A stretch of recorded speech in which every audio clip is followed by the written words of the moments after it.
A man who had already been convicted for his role in the January 6th attack at the Capitol caused a big commotion in court today. It took several federal agents to control him after he refused to surrender. WUSA 9 digital investigative journalist Jordan Fisher has been tracking so many Capitol riot cases, and you were in the courtroom when this all happened today. And Jordan, can you kind of bring us into this? Can you explain what took place?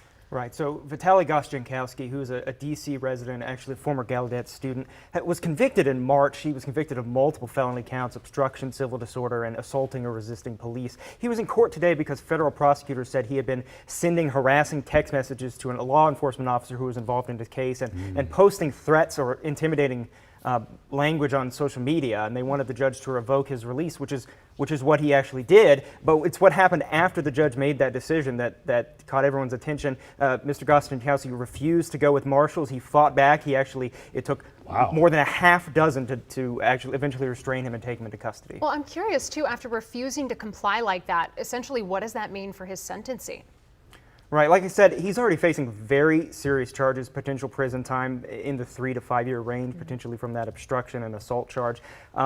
Federal prosecutors were discussing outside of court today whether to get statements from some of the agents involved that suggested they could be considering further charges, but even if they don't, what you have to understand is at sentencing, the judge has a huge amount of discretion to decide where in that guideline range to sentence you, and we've seen in other January 6 cases judges vary downward significantly. That's going to be much more difficult for his attorney to argue he now deserves after his behavior in court today. Yeah, not on the judge's good side now. So you've been in the courtroom for so many of these cases, Jordan. Have you ever seen anything like this?